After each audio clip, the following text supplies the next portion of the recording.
Hi there. So we'll be understanding a few questions on future value and present value, post which we'll start using the PMT and the n function as well from a calculator. So जब time value of money हम सीखते हैं तो we'll be using this particular line, third line from the top, n, I by y, PV, PMT and FV. Alright, इसको clear करने के लिए second clear TVM. Again second key works as a shift key in our calculators and then हम लोग TVM इसके help से clear कर सकते हैं. So as we know the formula for future value and present value, pretty simple.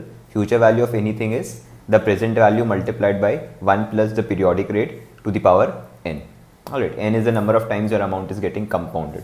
And present value of anything is the future value divided by 1 plus the periodic rate to the power n. n is again the number of times your money is getting compounded. So अगर खाली इतना part हम consider करें, so this is the future value interest factor. और अगर अब इस वाले फंक्शन में सिर्फ 1/1 प्लस 1/y की पावर n कंसिडर करें, so that is the present value factor.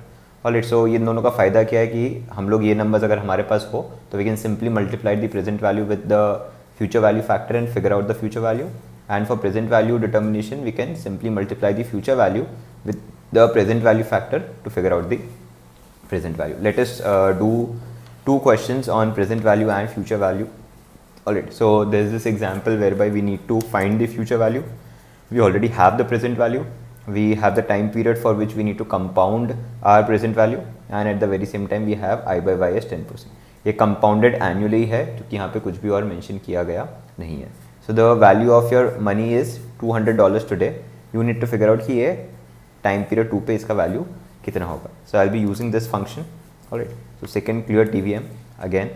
The present value is $200, so I'll put it as $200. The time period is 2, so n2 हो जाएगा मेरा. I by y मेरा 10%, तो 10 डाल के आप I by y पे क्लिक कर दोगे. PMT आपको कुछ भी नहीं है तो 0 रहेगा. आपको CPT compute प्रेस करना है और फ्यूचर वैल्यू पे क्लिक करना है. सो फ्यूचर वैल्यू आ रही है 242. Alright, so the value of your money at the end of 2 years would be 242, given that the amount is getting compounded at 10% rate, stated rate, and the compounding is happening annually. ठीक है, अगर आप वैसे देखना चाहो तो वैसे भी देख सकते हो. 200 मल्टीप्लाइड बाई 1.1, सो 220 हो गया. अगेन यू मल्टीप्लाइड बाई 1.1 तो 242 वैसे ही अपना आ गया. So this is how you calculate the future value. Again you need to use this functions again, so you need to clear the entire TVM. तो clear TVM करोगे आप तो सारे के सारे जो वैल्यूज़ हमने पुट इन किए थे वो डिलीट हो जाएंगे. ऑन ऑफ करने से कैलकुलेटर्स में वैल्यूज डिलीट नहीं होते बिकॉज कैलकुलेटर्स को वैल्यू जो है वो याद रहते हैं. Alright, next up is we need to figure out the present value of $200 that we are going to receive 2 years down the line. अगर 2 साल बाद मुझे $200 रिसीव होने वाले हैं तो उसकी आज कितनी वैल्यू होगी, या फिर मैं किस प्राइस पे इंडिफरेंट होगा कि आज मुझे इतना पैसा मिल जाए and that is equal to 2 साल बाद मुझे $200 मिले. So in that case again we need to have R n as 2, 10 as our I by y. Present value हमको डिटरमाइन करनी, तो यहाँ पे कुछ भी पुट नहीं करूँगा. PMT मेरा 0 है, 200 is my future value. I will compute my present value. That turns out to be 165. Alright, 165.29. This is basically the amount at which I will be indifferent. या तो मुझे टाइम पीरियड 0 पे कोई इतना अमाउंट दे दे, या तो टाइम पीरियड 2 पे मुझे कोई $200 दे दे. Given that the rate is 10% compounded annually, तो I will be indifferent between both of them. So these are some basic examples. Now we will move forward to where how we are going to use the PMT function as well. So for that we first need to understand annuity. Annuity is basically a equal regular cash flow that we are getting, say for example at the end of the time period. तो end में हमको अगर regularly cash flow मिल रहे हैं, so that is known as ordinary annuity. ठीक है, annuity का मतलब क्या होता है कि रेगुलर कैश फ्लो आपको मिल रहा है या आप दे रहे हो. अगर वो टाइम पीरियड के एंड पे मिल रहे हैं, से फॉर एग्जांपल फर्स्ट मंथ के एंड होने पे मिल रहे हैं, फर्स्ट क्वार्टर के एंड होने पे मिल रहे हैं, फर्स्ट सेमी एनुअल के एंड होने पे मिल रहे हैं, या फिर फर्स्ट ईयर के एंड होने पे मिल रहे हैं, तो जब भी एंड में हमको कैश फ्लो मिल रहा है, हम दे रहे हैं, that is known as ordinary annuity. On the contrary, अगर वही कैश फ्लो हमको बिगिनिंग ऑफ द मंथ में, या फिर बिगिनिंग ऑफ द क्वार्टर में, या फिर beginning of the semi annual year that we have, या फिर बिगिनिंग ऑफ द ईयर में पे करना रहेगा या रिसीव करना रहेगा, सो जब बिगिनिंग में हो रहा है, so will call it annuity due. Alright, so these are the 2 terms that we need to know. One is ordinary annuity, the other one is annuity due. Ordinary annuity, you are paying the amount or receiving the amount at the end of the time period. यहाँ पे year लिखा हुआ है but हम लोग उसको time period consider कर सकते हो. और एन्यूटी ड्यू इज जब पैसा आपको बिगिनिंग में मिल रहा हो. Generally what you can do is, जब आप ऑर्डिनरी एन्युटी के क्वेश्चंस कर रहे हो तो आप अपने कैलकुलेटर को एंड पे सेट कर सकते हो, और जब आप बिगिनिंग के कर रहे हो तो हम बिगिनिंग पे सेट कर सकते हैं. But to avoid the confusion what I will do is I will do all the calculations based on end function only. हम कैलकुलेटर को एंड पे ही रखेंगे और फिर हम सारे क्वेश्चंस करेंगे, और कैसे वो छोटा सा एडजस्टमेंट करना रहेगा ताकि हमारी वैल्यू आ जाए वो अपने देख लेंगे. ऑलराइट, सो लेट अस सी वेरी सिंपल कैलकुलेशंस. पहले हमारे जो क्वेश्चंस रहेंगे वो ऑर्डिनरी एन्युटी पे रहेंगे. तो यहाँ पे हम देख पा रहे एक टाइमलाइन बना हुआ है. So whenever we make the timeline, ये 1 का मतलब क्या होता है कि ईयर 1 एंड हो चुका है, 2 का मतलब क्या है कि ईयर 2 एंड हो चुका है, 3 का मतलब क्या है कि ईयर 3 एंड हो चुका है. सो ईयर 1 जो था वो स्टार्ट हुआ था यहाँ पे टाइम पीरियड 0 पे, और चलते चलते यहाँ तक आया तो यहाँ पे ईयर 1 एंड हो गया, ईयर 2 यहाँ पे फिनिश हो जाता है और ईयर 3 यहाँ पे फिनिश हो जाता है. तो ये सारे कैश फ्लोज जो हम देख पा रहे हैं $200 का, $200 का और $200 का, ये एंड ऑफ द ईयर में आ रहा है. And the rate interest rate is 10% compounded yearly. तो हम लोग को इसमें पीरियोडिक रेट भी हमारी 10% ही आएगी, बिकॉज कंपाउंडिंग जो है वो ईयरली बेसिस पे ही हो रहा है. हमारा एन जो है 3 है. कोई भी कैलकुलेटर आप लोगे उस वो एंड मोड पे ही सेट होगा, बिगिनिंग मोड पे चेंज करना रहेगा. तो डिफॉल्ट सेटिंग में calculators are set on end mode. Alright, so इसको देखते कैसे होगा. क्या हमारी कोई प्रेजेंट वैल्यू है यहाँ पे? Do we have any present value? No.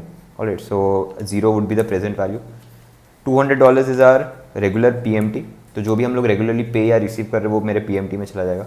कितनी बार ये रिसीव या पे कर रहा हूँ मैं? 3 बार कर रहा हूँ. या फिर कितनी बार कंपाउंड हो रहा है? 3 बार हो रहा है, तो 3. I/Y कितना है मेरा? That is 10%. Alright, present value हम डाल चुके, PMT हम डाल चुके हैं, हमको कंप्यूट करना है future value. So that would B 662. So the value of all these 3 cash flows at the end of time period 3 is nothing but 662, whereby you are earning 10% on 200, you are earning 10% on this 200 as well, and you are not earning anything on this because आप यहीं पे ही खड़े हो. Alright, so 662 is the future value. Given that the cash flows are coming at the end of time period 1, 2 and 3.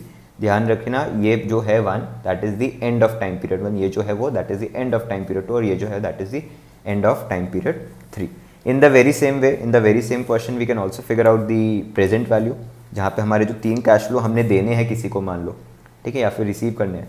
तो आज अगर lump sum में receive करें तो कितना वैल्यू आएगा? राइट, आज अगर हम लमसम में रिसीव करें तो कितना वैल्यू आएगा? So let us work it around. n is 3, I/Y is 10, 200 is the PMT, 0 is the future value, compute the present value, that is 497. Alright, so if anybody is paying me 497 today, that is equivalent to paying $200 for the at the end of the next 3 years that we have. So ये present value होती है और ये future value. One thing that you need to notice is, जब भी हमारा calculator and mode पे है, जब भी हमारा कैलकुलेटर जो है एंड मोड पे है, इन दैट केस हमारी जो फ्यूचर वैल्यू आती है वो लास्ट टाइम पीरियड के साथ में ही आती है. तो से फॉर एग्जांपल n हमारा 3 है तो हमारा फ्यूचर वैल्यू भी 3 पॉइंट पे ही कैलकुलेट होगा. Alright, but on the other hand when you are calculating the present value, in that case से फॉर एग्जांपल n हमारा 3 है. ऑलराइट, तो आप कैलकुलेटर में n3 एंटर किए थे, but the present value that you get is not at this point but rather एक point पहले आती है. ऑलराइट, सो फ्यूचर वैल्यू उसी पॉइंट पे आती है जहाँ पे हमारा कैश फ्लो खत्म हो रहा है या फिर जितना भी हमारा n है उसके साथ ही आती है, बट जो प्रेजेंट वैल्यू है वो एक पहले आती है. Alright, given that your calculator is on the and mode. So this is how simple annuity is getting calculated. अभी तक हमने सिर्फ ऑर्डिनरी एन्युटी देखा था जहाँ पे cash flow end of the year पे आते हैं. अभी हम एन्युटी ड्यू देखेंगे जहाँ पे the cash flows tend to come at the beginning of the time period or at the beginning of the year. Alright, before that there are some tricky questions that we need to do for the ordinary annuity. So let us work it around with this question as well. What is the present value of $400 end of the year payments? End of the year payments बोला गया. But if the first payment is to be received 3 years from today and the appropriate rate of return is 9%. तो पहला जो amount आने वाला है, हमने अभी तक क्या देखा था, 1 से ही शुरू हो रहा था, बट अब जो अमाउंट आने वाला है वो थर्ड टाइम पीरियड से शुरू होने वाला है. थर्ड, फोर्थ, फिफ्थ, सिक्स, ये 4 टाइम पीरियड पे हमको अमाउंट मिल रहे हैं $100 के, बट हमको जो वैल्यू जाननी है वो आज जाननी है. सो हम क्या करेंगे, इन चारों की प्रेजेंट वैल्यू तो कैलकुलेट कर लेंगे हमारे TVM फंक्शन से ही. फिर जो प्रेजेंट वैल्यू आएगी, as I told you, present value तो एक पीछे आती है, तो will get the present value at time period 2, और उसको हम एक बार और 2 बार डिस्काउंट करके पीछे ले आएंगे. Let us see how we are going to do it. So we have $100 as our PMT, 4 is our N, 4 installments है. Then we have 9 as the I/Y, 0 is the present value, we have to compute the present value. So 3 to 3 will get the present value. तो यहाँ पे we'll get this amount at this point 323.97. Alright, ये 323.97 इस point का है, हमको उसको 0 पे लेके जाना है, तो विल डिवाइड इट ट्वाइस. 1.09 से एक बार डिवाइड किया, फिर वापस इसको डिवाइड किया 1.09 से. So will get the amount here as $272.68. So this is the value of the cash flows at time period 0, but the cash flows are starting from the third year. Alright, so इस तरीके से अपने कर सकते हैं. In the very same way you have you can work it around for a for a bond as well, जो 7% coupon पे कर रहा है at a face value of 1000. Alright, 1000 की फेस वैल्यू पे वो 7% का कूपन पे कर रहा है ईयरली. सो इसमें भी कैलकुलेशंस हम वर्क अराउंड कर सकते हैं. हमारा 70 तो PMT हो जाएगा गिवन, क्योंकि हमको कूपन्स मिलने वाले हैं 70 के, पर कितनी बार मिलने वाले, 1 2 3 4 5 6 6 times we are going to receive that coupon. What is the rate? The rate we have is say for example 10%. Let us take the I by Y as 10%. So I by Y 10%.